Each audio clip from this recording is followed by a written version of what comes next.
I'm Izuku Midoriya, and I'm the #1 hero. And this is the story of how I found out I am an Uchiha. What's up, ladies and gentlemen? Neon Pow here, and today we have another special weekly video for you guys. Today's video is going to be the continuation of What If Deku Was an Uchiha.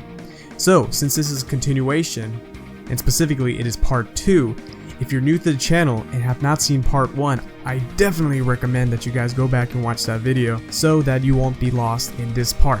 Links to that will be in the description and the card above. Furthermore, if you guys are enjoying this series and just enjoying the content that's coming out to you guys, don't forget to hit subscribe with the bell button so you can get notified and like up the video. The support on the last video was phenomenal, guys. Great stuff. So without further ado, let's go ahead and get into the video. We last left off where Deku was notified by All Might that he got accepted into UA. We then jump to a period after this scene and right before the first day of school. Deku meets up with All Might to talk about the results of the practicals at the beach where they had trained. During this time, All Might tells Deku how proud he is of him and that he has come a long way. Since Deku has not used One For All yet, they decide to give it a shot by punching a big boulder lying on the beach. All Might tells Deku to go easy since his body might not be ready to handle that much power. You've come a long way, young Midoriya. Ooh-wee! I couldn't have done it without your help. Well, you still haven't tried out One For All yet, so go ahead and destroy that boulder over there. That huge boulder over there? I'll give it a shot. Ah! Young Midoriya, what's wrong? I think my arm is broken. I was afraid this would happen. Come on, we have to go see Recovery Girl. Seeing as Deku's arm is broken, All Might takes him to see Recovery Girl. She is surprised to see how destroyed Deku's arm is and tries to ask All Might, but he beats around the bush about how it happened. It looks like your body isn't quite ready for your quirks, Sonny. Be careful next time. He was just training too hard. After leaving the school nurse's office, All Might and Deku have a discussion on how Deku should try to learn how to focus the amount of power being exerted. This leads Deku to start doing some mental training, which helps him in learning how to control the amount of output he can release for One For All. However, he doesn't actually get enough time to put this mental training into real practice. It is finally the first day of school.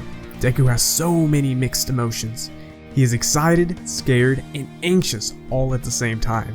He is realizing his dreams of going to his favorite school, the school in which his all-time favorite hero, All Might, attended. He rushes over to find his classroom, 1A.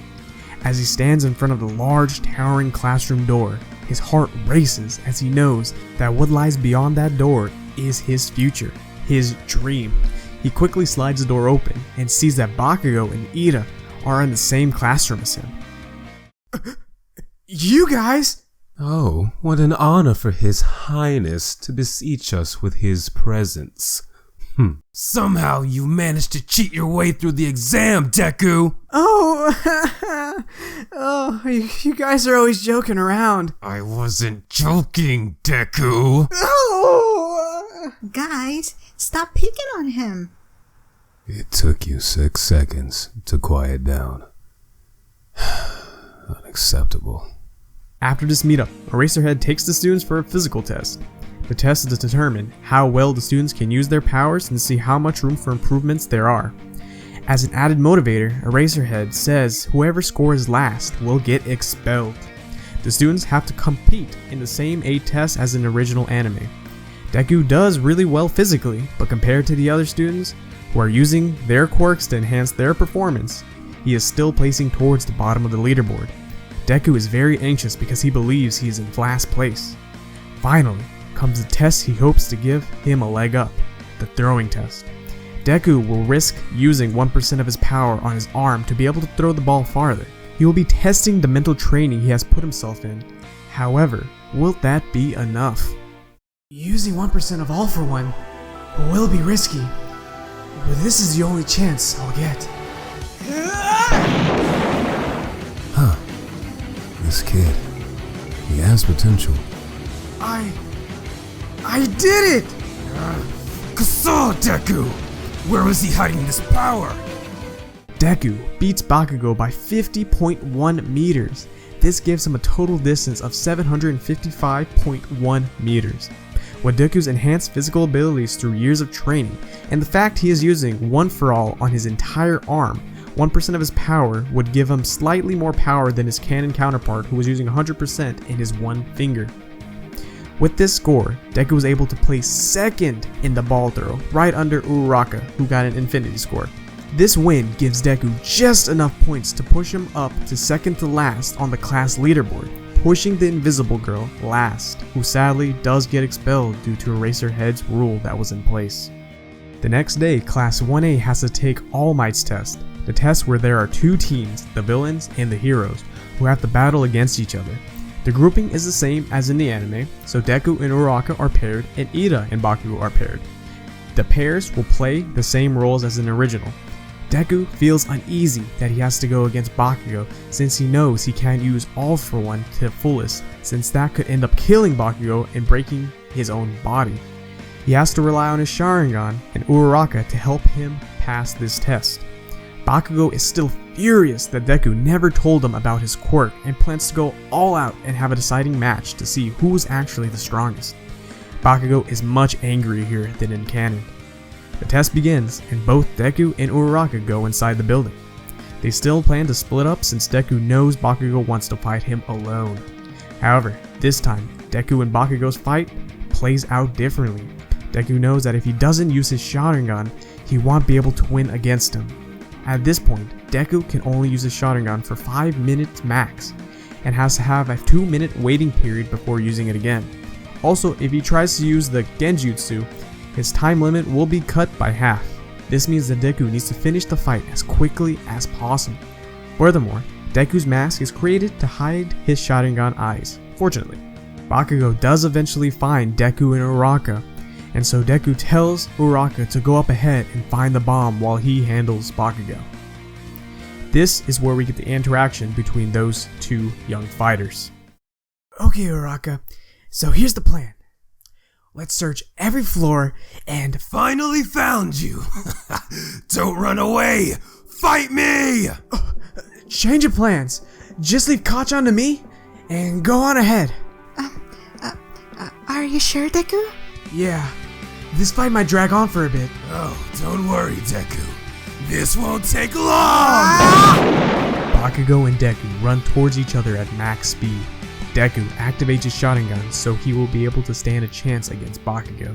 Bakugo goes for the direct attack, which Deku easily dodges and then counters with a punch to the gut and then a kick that pushes Bakugo back. This infuriates Bakugo even more. He starts to release explosions so he can create a smoke screen. This allows Bakugo to get behind Deku. However, before he can release his finishing blow, Deku ducks and sweeps Bakugo's legs from underneath him, winding the furious explosive boy.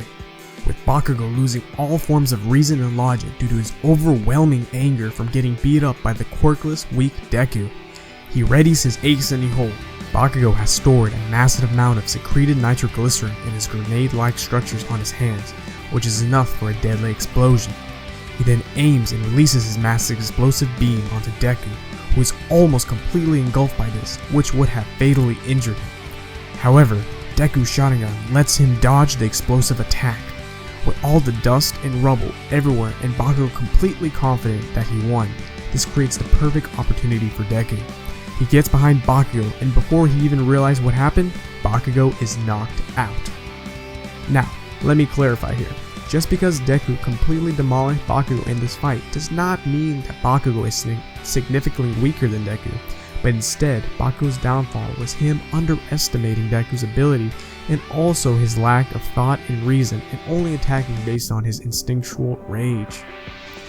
After this fierce battle with his lifelong rival, Deku is completely shocked by his own abilities, and the fact that he was able to finally best Bakugo.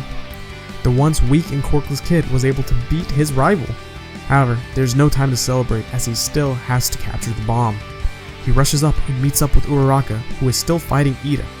Ida, who is playing the villain part a little too convincingly, is like an impenetrable wall. However, Deku, knowing that the time limit for his Sharingan is about to be used up, hatches a plan and tells Uraraka.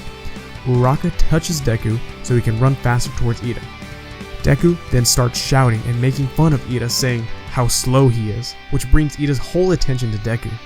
Ida is about to release a counterattack to the seemingly straightforward attack when all of a sudden the sirens ring to signal the battle is over. Ida is completely shaken and confused on what just happened. He then noticed that Uraraka is somehow on the bomb. Ida is confused on how she even managed to get past him without him noticing. He saw Uraraka standing behind Deku the whole time. However, what really happened was that Deku, during the time he got Ida's attention, used his visual genjutsu on Ida to think he was seeing Uraraka behind him. However, when in fact Uraraka used her quirk to start floating towards the bomb and grab it. Everyone, excluding All Might, who is proud of the young prodigy, is shocked at why Ida just let Uraraka float right by him. Deku is elected MVP of the battle due to his witty tactics and superb skills. After this, all the other battles go as per normal. Next class meeting, Eraserhead tells everyone to elect a class rep. Like in the anime, Deku gets top votes because he is popular with everyone and becomes the class rep. However, Ida is not having any of that. He makes a big deal and argues with Deku that he should be the representative and that Deku is not worthy of it. Well done, Your Highness. I hope the pressure won't be too much for you. It would probably be best if I took over. Don't worry about me, Ida. I'll be just fine. We then skip to the survival training arc. The students are about to train their survival skills, since being a hero does not always mean you have to be fighting enemies. Everything plays as usual, with the League of Villains coming in to interrupt the practice training.